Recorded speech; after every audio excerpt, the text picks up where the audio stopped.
Muita calma nessa hora, muita hora nessa calma. Eu sou Felipe Barbosa, um escritor apaixonado por fantasia. Desde que eu comecei a trazer sagas literárias aqui pro canal, a gente já transitou juntos aí por diferentes universos. Universo Stephen King, Lock and Key, Coraline, As Crônicas de Nárnia e uma saga que vocês têm me pedido muito aqui no canal desde sempre é Percy Jackson. Eu já pretendia fazer vídeos de Percy Jackson aqui antes, afinal é uma das sagas aí da minha adolescência, mas depois que nós tivemos a série do Disney Plus confirmada, eu decidi adiantar essa série de vídeos e hoje nós começamos aqui com aquele conhecido quadro Como Funciona esse Universo, no qual nós vamos abordar o funcionamento do mundo compartilhado criado pelo autor Rick Riordan, entender a relação entre os deuses e os semideuses e acompanhar quais livros fazem parte dessa saga fantástica na ordem cronológica. Só lembrando aqui então que se tem alguma saga ou personagem específico os quais você quer muito que eu fale aqui no canal, me manda sua sugestão lá no meu Instagram, @ofelipebarbosa, porque é lá que eu pego as dicas para os temas dos próximos vídeos. Basta me mandar mensagem no direct com sugestões de assuntos para os conteúdos aqui do canal. Seguinte, gente, ali no universo do Rick Riordan, todas as sagas que ele escreveu são baseadas em mitologias que realmente existem das mais diferentes culturas politeístas, sendo que a saga que deu início a essa série, que é Percy Jackson e os Olimpianos, se baseia principalmente nos mitos gregos. Eu gostaria de lembrar então que nesses vídeos sobre o universo de Percy Jackson, eu vou sempre falar de deuses, de mitos, personagens, mas eu vou estar falando dos personagens retratados nos livros do Rick Riordan e não dos deuses e personagens dos mitos originais. É importante ter essa distinção porque de vez em quando o Rick usa certas liberdades criativas nas suas obras e tem ali uma licençazinha poética para adaptar as mitologias para o que ele quer. Vamos começar entendendo então como funciona esse mundo no panteão dos deuses. O que seriam os deuses aqui nesse universo? Eles são uma raça de seres imortais, divinos, que controlam forças da natureza e governam determinados aspectos de tudo que existe na Terra. A grande maioria dos deuses é descrita como parte de uma família ou de um panteão e confia nos mortais como seus devotos ali para estarem sempre adorando eles. Sempre tem ali uma variedade de poderes ou habilidades que geralmente estão relacionados a um conceito da natureza ou um aspecto específico da vida mortal, como por exemplo a guerra, o amor, a sabedoria, a morte. Mas quando você vai comparar na história, você vê que tem alguns deuses bem mais poderosos do que outros. Só que ainda assim todos são quase completamente imortais. Existe ali um número muito pequeno de artefatos mostrados ao longo da saga que tem o poder de matar um deus. Existem inclusive deuses que teriam poder suficiente para matar um outro deus, só que essa ação geralmente é expressamente proibida ali em todos os panteões. E bom, uma coisa que é importante você ter noção ali no universo é que ao mesmo tempo que existem deuses que governam aspectos do mundo, existem outros que são literalmente personificações de conceitos ou de forças naturais, como por exemplo Gaia. Gaia na mitologia seria a própria Terra e Urano, por exemplo, seria o próprio céu. Nos próximos vídeos, inclusive, a gente vai abordar um pouquinho das diferentes gerações de deuses, que começam lá com Gaia e Urano, passam pelos titãs, vão para os olimpianos e assim para os deuses menores subsequentes. Enfim, falando especificamente então dos deuses olimpianos, dos famosos 12 deuses gregos do Monte Olimpo, ali no universo do Rick Riordan, eles estabeleceram uma morada no famoso Empire State Building, porque é explicado logo no primeiro livro da série que o centro do poder mundial, com o decorrer da história, foi transferido da Grécia Antiga para os Estados Unidos, e por isso tudo que contornava ali não só a mitologia grega, mas também a mitologia de outras culturas migrou para a América, porque é claro, né, que em história de norte-americano tudo tem que acontecer nos Estados Unidos. Mas enfim, embora isso seja sim efeito do nacionalismo exacerbado que todo autor norte-americano sempre tem, até que faz sentido as explicações que o Rick Riordan faz para explicar por que todos esses deuses teriam sido transferidos para lá. Ele mostra como ao longo da história os deuses sempre estariam centrados nos pontos específicos ao redor do mundo que naquele momento, naquela era, eram chamados polos de poder global. E assim, o que eu acho mais interessante no trabalho do Rick Riordan é que quanto mais a saga dele se expande nas séries de livros seguintes, mais a gente vê que não existem apenas os deuses gregos ali naquele universo. Não é nada original que ele faz, na verdade. O Neil Gaiman já tinha feito isso antes. Aqui no Brasil, o Eduardo Spohr, por exemplo, faz isso de forma incrível na saga Batalha do Apocalipse, que em breve eu ainda vou falar aqui no canal. Mas enfim, ali no universo do tio Rick, existem seres de várias e diferentes culturas coexistindo. Primeiramente, é entendido ali que existe um ser criador metafísico, que seria a ideia que a nossa sociedade tem de um Deus monoteísta. Ele é conhecido ao redor do mundo por vários nomes diferentes, alguns deles são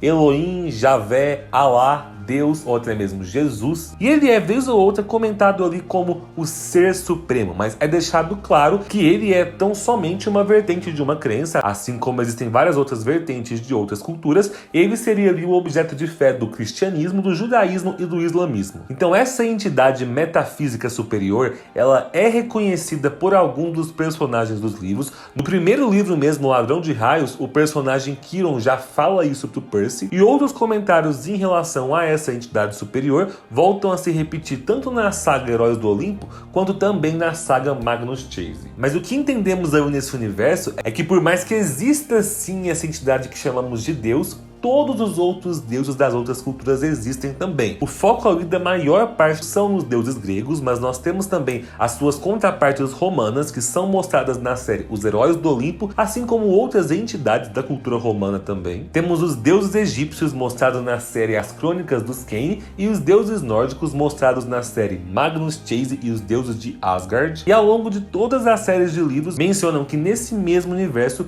coexistem deuses astecas, deuses da Babilônia, santos da religião católica que estariam no mesmo patamar desses deuses, deuses hindus, deuses maias, chineses, celtas, ou seja, gente, tudo que alguém acredita aí ao redor do mundo existe ali. Em nenhum dos livros o Rick Riordan coloca alguns desses deuses acima dos outros. Na verdade, ele evita ao máximo entrar em explicações detalhadas sobre como seria possível que todas essas crenças coexistissem e estivessem certas ao mesmo tempo. Já que assim, por exemplo, em algumas dessas crenças de algumas culturas é dito que o mundo foi criado por fulano, e na outra é dito que o mundo foi criado por ciclano de uma maneira completamente diferente. Então, o que o tio Rick faz é simplesmente totalizar todas essas crenças como certas e como existentes, como se elas fossem todas versões diferentes de uma mesma história. Mas assim, se você tá achando toda essa coexistência de deuses muito confusa, calma lá, porque a série não é abordada desse jeito. Na verdade, você só tem noção do tamanho desse universo quando você chega lá nas sagas finais, porque na primeira grande saga, que é Percy Jackson e os Olimpianos, na qual a série do Disney Plus vai se basear, nós não somos apresentados a essa miscelânea aí de culturas, e sim somente aos deuses da mitologia grega. A gente conhece um pouco mais sobre os deuses e sobre o resultado de quando eles vêm para a Terra e têm relacionamentos com os mortais, pois é desses relacionamentos que surgem os protagonistas da nossa história, que são os semideuses. Um semideus, então, muitas vezes também chamado de meio-sangue, seria um filho de um deus com um ser mortal. Esse ser mortal quase sempre é um humano, mas podem existir exceções em que seja outra coisa mortal, mas enfim, geralmente é o filho de um deus com um humano. Os semideuses não são imortais, eles são vulneráveis à velhice e à morte, embora eles tenham uma expectativa de vida bem mais alta que os humanos comuns. Além disso, o sangue divino deles fornece a eles algumas habilidades e características sobre-humanas. A grande maioria deles tem reflexos acima da média e possuem uma afinidade com a língua grega ou com o latim. Além disso, é muito comum que eles tenham certo nível de controle ou de habilidade sobre o domínio dos seus pais deuses. O que seria isso então? Por exemplo, os filhos da Atena, que é a deusa da sabedoria e da estratégia, possuem naturalmente grandes habilidades estrategistas. Já os filhos de Ares, também chamado de Deus Marte, eles são especialistas em lutas. Os filhos de Poseidon ou do deus Netuno muitas vezes possuem controle sobre a água. Os filhos da Deméter possuem extrema habilidade com a agricultura ou com as flores, e assim por diante. E uma coisa que é muito interessante mencionar é que a grande maioria maioria desses semideuses, quando crianças, são diagnosticados com transtorno do déficit de atenção com hiperatividade e também com dislexia, quando na verdade esses dois transtornos nada mais são do que a forma como o corpo reflete a predisposição deles para aprender latim e grego antigo e também para se concentrarem nas batalhas com seus reflexos mais rápidos. Só que geralmente as crianças não sabem disso até o momento em que elas começam a demonstrar os seus poderes ou então são reivindicadas pelos seus pais deuses, se sentindo diferentes e deslocadas sem saber da sua verdadeira origem. Até porque é muito comum que o pai ou a mãe mortal não conte pro filho quem que era o outro pai dele, porque geralmente essas crianças vieram aí de casos aleatórios que esses casais tiveram no passado, quando os deuses vinham dar umas passeadas na terra pra farrear ali nos casos de uma noite com esses mortais. Isso pelo menos é o que acontece na maioria dos deuses, né? Porque existe um deus ou outro ali que se compromete a não ter casos com humanos. A gente tem, por exemplo, o caso dos filhos de Atena também, que nascem dos pensamentos da mãe deles, que se funde com os pensamentos do pai. Dessa forma, assim, a Atena continua sendo uma deusa virgem, né? Porque isso reflete a forma como ela nasceu brotando da cabeça de Zeus. Então, assim, sabe aquela expressão, fazer filho com a força do pensamento? Então, a Atena pode. E por isso, inclusive, os filhos de Atena são em sua maioria reivindicados logo no momento do seu nascimento. Então muitas vezes eles já são criados ali sabendo da sua descendência, mas não é o que acontece com a maioria dos semideuses, que só passa a ter consciência dos seus poderes e da sua linhagem ali pela adolescência. É muito comum que quando os poderes de um semideus comecem a se manifestar, eles comecem a liberar um cheiro que pode ser farejado por monstros. Esse cheiro fica ainda mais forte quando a criança passa a ter consciência de que ela é um semideus, e ainda mais forte se a criança for filha de um deus muito poderoso. Ali no contexto dos Estados Unidos, falando mais especificamente dos semideuses filhos de deuses gregos, quando os adolescentes chegam nessa fase, geralmente eles são escoltados até o acampamento meio-sangue, onde eles são colocados em uma das cabanas junto com seus meio-irmãos. Ali então no acampamento existe uma cabana fazendo referência a cada deus. O jeito como o acampamento é organizado é muito massa e eu vou falar bastante disso num dos próximos vídeos das próximas semanas. Quando o semideus chega ali no acampamento e já foi reivindicado, reconhecido pelo seu pai ou mãe deus, ele passa a habitar a respectiva cabana daquele deus. Mas se ele não sabe de quem ele é filho, se ele ainda não foi reivindicado, ele passa a habitar a cabana de Hermes, já que Hermes é o patrono dos viajantes, então qualquer um é bem-vindo na cabana dele, incluindo ali filhos de deuses menores que não são importantes o suficiente para ter uma cabana própria. Para quem já leu os livros, sabe que isso muda ao longo da história, porque depois que acontece a Segunda Guerra Olimpiana, o Percy Jackson fez todos os deuses jurarem que passariam a reconhecer todos os seus filhos aos 13 anos de idade e que cada deus ou deusa, incluindo os deuses e deusas menores, teriam uma cabana ali no acampamento meio-sangue. Então fiquem de olho, gente, porque em breve eu vou trazer vídeos específicos sobre os semideuses, trazendo com detalhes as habilidades de cada semideus, filhos de um deus específico, porque nesse universo nós temos não só os meio-sangue filhos dos deuses greco-romanos, mas também os meio-sangue filhos dos deuses nórdicos que aparecem nas sagas do Magnus Chase. E assim, fazendo paralelo com esses semideuses, outros indivíduos dos quais eu também vou falar no próximo vídeo, mas que vale a pena ressaltar aqui, são os magos egípcios, que são protagonistas da série As Crônicas dos Kane. Ali na cultura egípcia, os magos são aqueles treinados nos métodos da mitologia e das magias vindas do Egito, que sabem lançar uma variedade de feitiços canalizando a energia dos deuses. O que a gente entende ali pelos livros do Rick Riordan é que naquele universo, qualquer um pode se tornar um mago tendo conhecimentos e prática, né? Só que algumas pessoas têm um histórico familiar na arte da magia quando possuem o chamado sangue dos faraós. Então essas pessoas vão ter uma habilidade inata aí para exercer a função de mago. E assim como nós temos o acampamento meio-sangue como referência para os semideuses,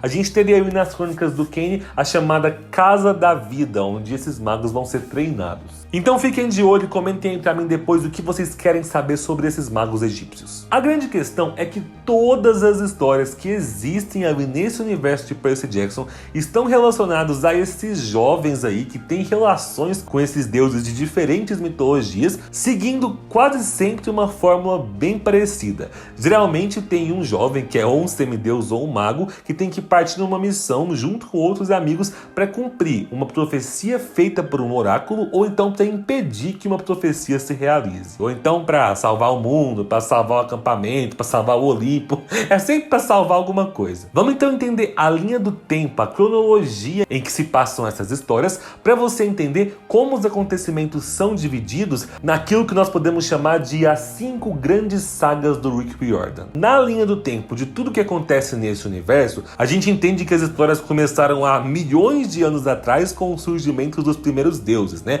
Mas vamos falar aqui da cronologia dos personagens principais, que são os protagonistas semideuses que temos ali ao longo da história. A gente pode dizer que o acontecimento que marca o início das histórias no universo de Percy Jackson acontece na história no dia 21 de dezembro de 2004, no qual nós sabemos que os acampantes do acampamento Meio-Sangue estavam fazendo uma excursão lá no Olimpo, e o personagem Luke, que fazia parte dessa excursão, entrou furtivamente ali na sala do Trono dos Deuses e roubou o Raio Mestre de Zeus e o Elmo das Trevas de Hades. Pra quem já leu a saga sabe que isso aqui seria o acontecimento inicial que daria sequência a uma série de eventos que começariam a se desenrolar no ano seguinte, em 2005, onde acontece o primeiro livro, Percy Jackson e o Ladrão de Raios, que abre a primeira grande saga, que é Percy Jackson e os Olimpianos. É nessa saga de livros então que a gente vai conhecer o Percy, que é filho do deus dos mares, Poseidon, que descobre que ele é um semideus depois que ele é atacado pela sua professora, que na verdade era uma fúria que foi enviada para matar ele. O Percy é levado então para o acampamento Meio-Sangue para conhecer a sua origem, a sua verdadeira natureza, em companhia do sátiro Grover, que se torna seu amigo, e com o tempo os dois vão formar um trio ali junto com a Annabeth Chase, que é uma das filhas de Atena.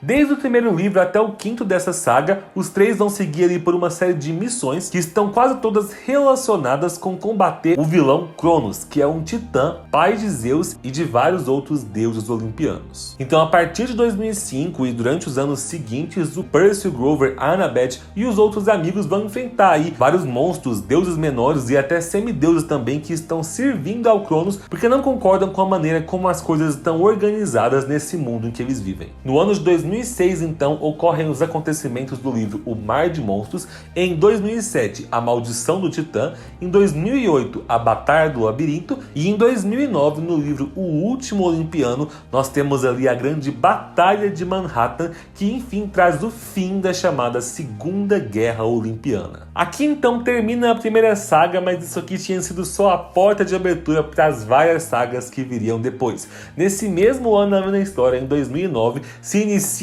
paralelamente duas grandes sagas que acontecem em sua maioria ao mesmo tempo. A primeira delas começa com o livro O Herói Perdido. Através desse livro a gente sabe que na data de 14 de dezembro de 2009 o Percy Jackson desapareceu, e aí no dia 17 de dezembro os amigos Jason, Piper e Léo vão para o acampamento Meio-Sangue, o que ia acionar a chamada Profecia dos Sete. Esses três heróis então iam começar a sua busca para salvar a deusa Hera, dando início aos acontecimentos desse livro que eu citei aqui, O Herói Perdido, que é o primeiro da saga Heróis do Olimpo. Só que ao mesmo tempo que isso acontecia com esses semideuses, em dezembro de 2009 nós também temos os acontecimentos do livro A Pirâmide Vermelha, que é o primeiro da saga As Crônicas dos Kane. Nesse livro nós somos apresentados ao Carter e a sua irmã Sadie, que estão extremamente preocupados porque o pai deles desapareceu num acidente misterioso, e de repente eles vão ter que lidar com o fato de encarar que no mundo em que eles vivem existem magos capazes de canalizar o poder dos deuses do Egito Antigo. Não bastasse isso, eles descobrem que os espíritos do deus Horus e da deusa Isis estão residindo dentro deles, fazendo com que os dois sejam extremamente poderosos, mas de uma forma um tanto perigosa. E aí então nessa saga a gente vai acompanhar esses dois irmãos tentando se adaptar a esse novo mundo, às suas novas habilidades, enquanto eles têm que enfrentar o deus do caos, Set, que está tentando dominar o mundo. Ambos os livros, O Herói Perdido e A Pirâmide Vermelha, começam em 2009, mas terminam só em 2010. Depois disso, a história do Ced e da Carter é contada em mais 2 livros, que são O Trono de Fogo e A Sombra da Serpente, que acontecem também ali no ano de 2010. No desenvolvimento da história dos dois, a gente vê que o Set, que é o deus do caos, ele é somente o primeiro dos vilões que esses irmãos vão ter que enfrentar, porque o grande mal ali mesmo é a entidade Apophis, que é a personificação de todo o caos e tá aos poucos se libertando ali, querendo destruir todo o universo. Mas nesse mesmo ano de 2010, em que a gente finaliza os acontecimentos das Crônicas dos Kane, a gente também finaliza os acontecimentos de todo o restante da saga Heróis do Olimpo. E continua ali quando o Percy Jackson volta a ter o foco nele como um dos protagonistas,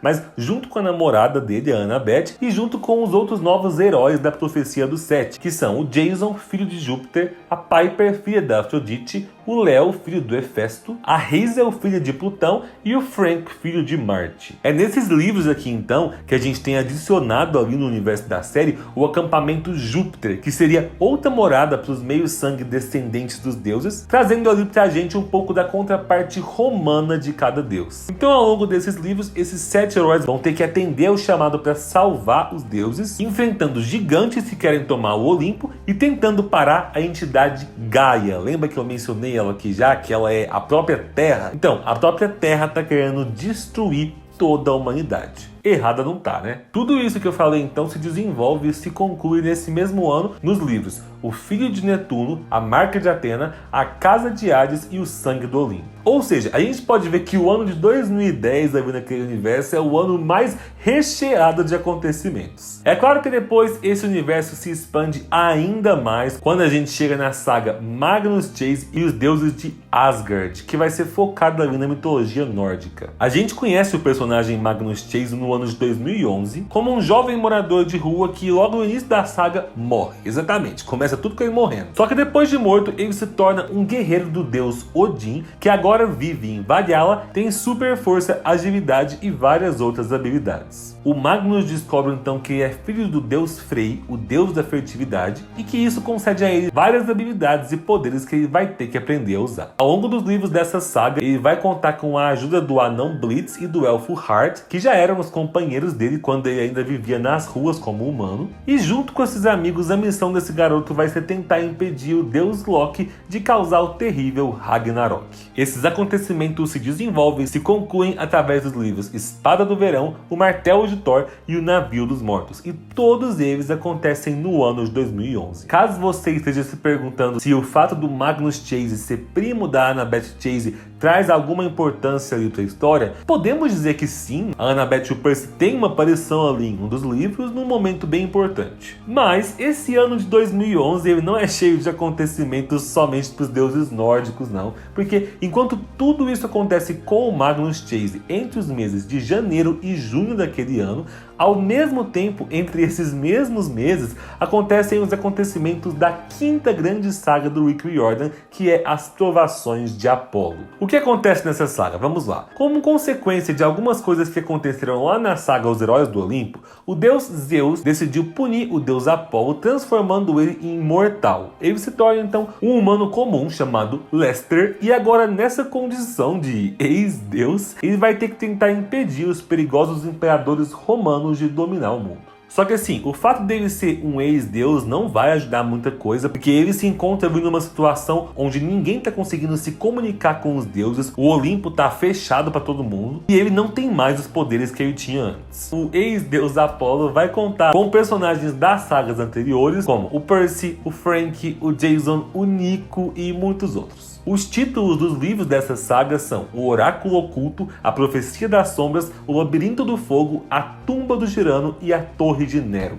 E assim, gente, esses não são todos os livros que existem sobre o universo do Rick Riordan, mas assim, eu posso dizer que esses são os romances principais que contam a história principal. Os outros vários livros que nós temos, dos quais eu ainda posso falar em outros vídeos, são livros de apêndice, livros de curiosidades ou livros de contos menores, que contam pequenas batalhas ou acontecimentos mais simples que ocorreram com alguns dos personagens entre esses livros maiores. Mas enfim, esses 20 livros que eu citei aqui pra cima são os principais para você ler e ficar por dentro de tudo que acontece nesse universo. Vale lembrar que cada uma das 5 sagas funciona sim de forma separada, dá para você ler elas independentemente das outras, mas é claro que a experiência é bem melhor quando você lê todas em sequência. Nos próximos vídeos então eu vou explorar mais os personagens e as histórias dos deuses, dos filhos de cada um, do acampamento meio-sangue, então me manda lá no Instagram o que você quer saber sobre esse universo incrível e gigantesco. Deixa aqui nos comentários quais desses livros dessa saga você já leu e qual que é a sua predileta.